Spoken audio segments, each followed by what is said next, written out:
भक्त वह होता है जो एक क्षण के लिए भी विभक्त नहीं होता, अर्थात जिसका चित्त ईश्वर में अखंड बना रहे, वह भक्त कहलाता है।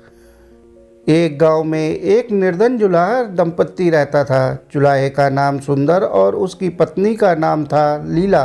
दोनों पति पत्नी अत्यंत परिश्रमी थे।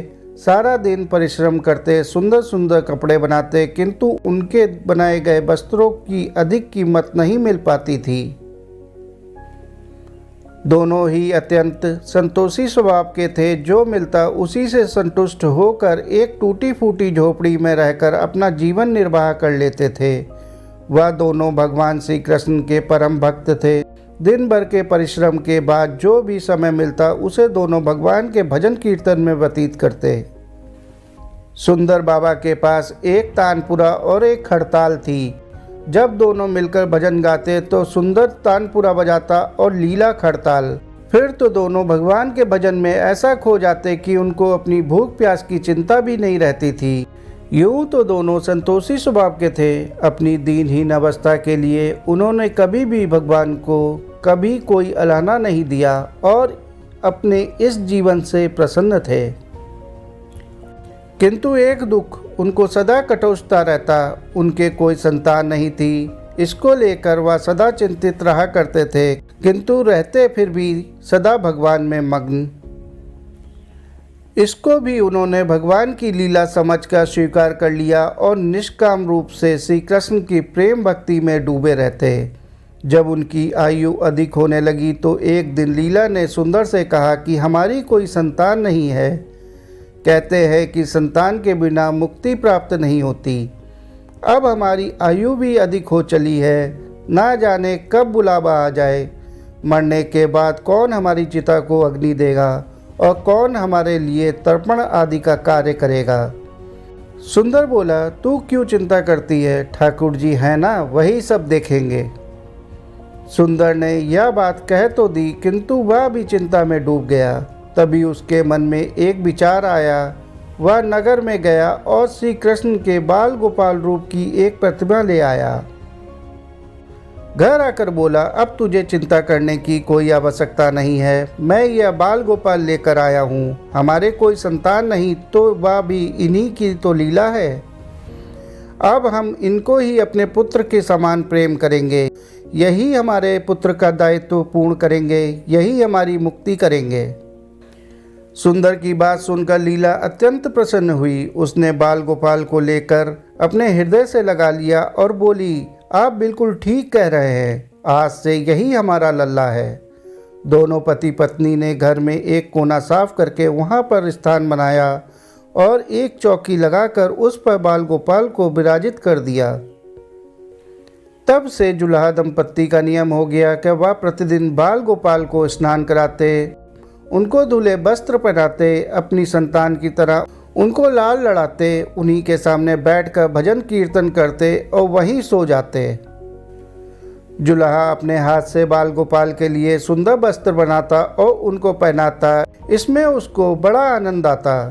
धीरे धीरे दोनों बाल गोपाल को अपनी संतान के समान ही प्रेम करने लगे। लीला का नियम था कि वह प्रतिदिन अपने हाथ से अपने लल्ला को भोजन कराती, तब स्वयं भोजन करती। लल्ला को भोजन कराते समय उसको ऐसा ही प्रतीत होता मानो अपने पुत्र को ही भोजन करा रही हो। उन दोनों के निश्चल प्रेम को देखकर करुणानिधान भगवान अत्यंत प्रसन्न हुए और उन्होंने आदर्श रूप में आकर स्वयं भोजन खाना आरंभ कर दिया। लीला जब प्रेम पूर्वक बाल गोपाल को भोजन कराती तो भगवान को प्रतीत होता मानो वह अपनी माँ के हाथों से भोजन कर रहे हैं। उनको लीला के हाथ से प्रेम पूर्वक मिलने वाले हर कौर में माँ का प्रेम प्राप्त होता था।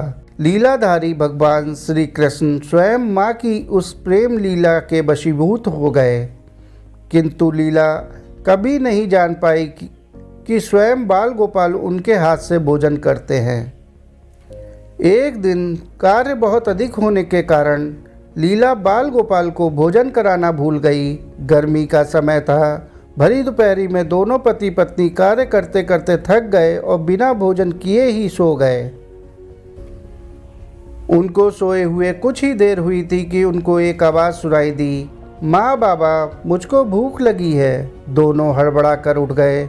चारों ओर देखा, आवाज़ कहाँ से आई, किंतु कुछ दिखाई नहीं दिया। तभी लीला को स्मरण हुआ कि उसने अपने लल्ला को भोजन नहीं कराया।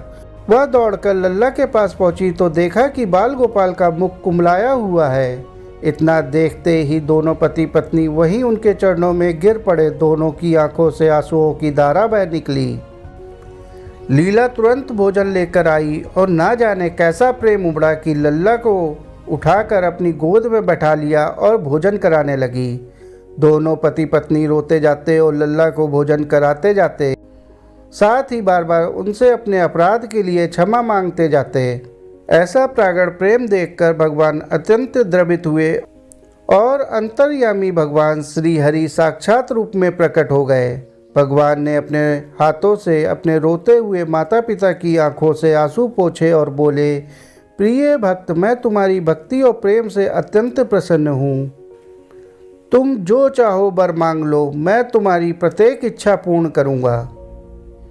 इतना सुनते ही दोनों भगवान के चरणों में गिर पड़े और बोले, दया निधान, आप हमसे प्रसन्न हैं और स्वयं हमारे सम्मुख उपस्थित हैं। हमारा जीवन धन्य हो गया। इससे अधिक और क्या चाहिए? इससे अधिक किसी भी वस्तु का भला क्या महत्व हो सकता है? आपकी कृपा हम पर बनी रहे, बस इतनी ही कृपा करें। श्री हरि बोले, यदि तुम चाहो तो मैं तुम्हारे जीवन में संतान के अभाव को समाप्त करके तुम्हें एक सुंदर संतान प्रदान करूंगा। यह सुनते ही सुंदर और लीला एकदम व्याकुल होकर बोले, नहीं भगवान, हमको संतान नहीं चाहिए। उनका उत्तर सुनकर भगवान ने पूछा, किंतु क्यों? अपने जीवन में संतान की कमी को पूर्ण करने के लिए ही तो तुम मुझको अपने घर लेकर आए थे। यह सुनकर वह दोनों बोले, प्रभु, हमको भय है कि यदि हमको संतान प्राप्त हो गई तो हमारा मोह उस संतान के प्रति बढ़ जाएगा और तब हम आपकी सेवा नहीं कर पाएंगे। उनका प्रेम और भक्ति से भरा उत्तर सुनकर करुणा निधान भगवान करुणा से भर उठे। स्वयं भगवान की आंखों से आंसू टपक पड़े। वह बोले, हे मैया, बाबा, मैं यहाँ आया था आपके ऋण को उतारने के लिए, किंतु आपने तो मुझको सदा सदा के लिए अपना ऋणी बना लिया। मैं आपके प्रेम का यह ऋण कभी भी नहीं उतार पाऊँगा। मैं सदा सदा तुम दोनों का ऋणी रहूँगा। मैं तुम्हारे प्रेम से अत्यंत प्रसन्न हूँ। तुमने अपने निर्मल प्रेम से मुझको भी अपने बंधन में बांध लिया है। मैं तुमको वचन देता हूँ कि आज से मैं तुम्हारे पुत्र के रूप में तुम्हारे समस्त कार्य पूर्ण करूँगा। तुमको कभी भी संतान का अभाव नहीं होने दूँगा। मेरा वचन कभी भी असत्य नहीं होता। ऐसा कहकर भक्त वत्सल्य भगवान बाल गोपाल की प्रतिमा में विलीन हो गए। उस दिन से सुंदर और लीला का जीवन बिल्कुल ही बदल गया। उन्होंने सारा काम धंधा छोड़ दिया और सारा दिन बाल गोपाल के भजन कीर्तन और उनकी सेवा में व्यतीत करने लगे। उनको ना भूख सताती थी, ना प्यास लगती थी। सभी प्रकार की इच्छाओं का उन्होंने पूर्ण रूप से त्याग कर दिया। सुंदर कभी कोई कार्य करता तो केवल अपने बाल गोपाल के लिए सुंदर सुंदर वस्त्र बनाने का। उनके सामने जब भी कोई परेशानी आती, बाल गोपाल तुरंत ही एक बालक के रूप में उपस्थित हो जाते और उनके समस्त कार्य पूर्ण करते। वह दंपति और बालक गांव भर में चर्चा का विषय बन गए, किंतु गांव में कोई भी यह नहीं जान पाया कि वह बालक कौन है, कहां से आता है और कहां चला जाता है। धीरे धीरे समय बीतने लगा। जुला दंपति बूढ़े हो गए, किंतु भगवान की कृपा उन पर बनी रही। अब दोनों की आयु पूर्ण होने का समय आ चला था। भगवत प्रेरणा से उनको यह ज्ञात हो गया था कि अब उनका समय पूरा होने वाला है। एक दिन दोनों ने भगवान को पुकारा। ठाकुर जी तुरंत प्रकट हो गए और उनसे उनकी इच्छा जाननी चाहिए। दोनों भक्त दंपति भगवान के चरणों में प्रणाम करके बोले, हे नाथ, हमने अपने पूरे जीवन में आपसे कभी कुछ नहीं मांगा। अब जीवन का अंतिम समय आ गया है, इसलिए आपसे कुछ मांगना चाहते हैं। भगवान बोले, निसंकोच अपनी कोई भी इच्छा कहो, मैं वचन देता हूँ कि तुम्हारी प्रत्येक इच्छा को पूर्ण करूँगा। तब बाल गोपाल के अगध प्रेम में डूबे उस वृद्ध दंपत्ति बोले, हे नाथ, हमने अपने पुत्र के रूप में आपको देखा और आपकी सेवा की। आपने भी पुत्र के समान ही हमारी सेवा करी। अब वह समय आ गया है जिसके लिए कोई भी माता पिता पुत्र की कामना करते हैं। हे दीन बंधु, हमारी इच्छा है कि हम दोनों पति पत्नी के प्राण एक साथ निकलें, और हे दया निधान, जिस प्रकार एक पुत्र अपने माता पिता की अंतिम क्रिया करता है, उसी प्रकार हे परमेश्वर, हमारी अंतिम क्रिया आप अपने हाथों से करें और हमको मुक्ति प्रदान करें।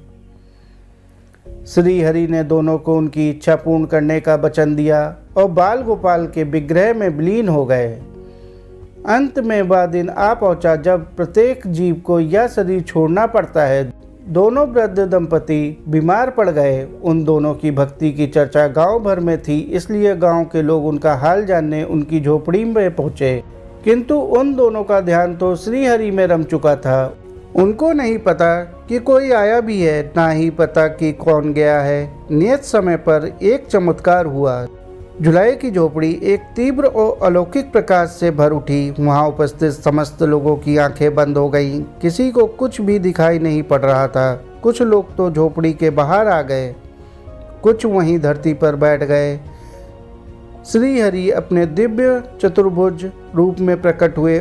उनकी अप्रतिम शोभा समस्त सृष्टि को अलौकिक करने वाली थी। वातावरण में एक दिव्य सुगंध भर गई। अपनी मंद मंद मुस्कान से अपने उन भक्त माता पिता की ओर देखते रहे। उनका यह दिव्य रूप देखकर दोनों वृद्ध अत्यंत आनंदित हुए।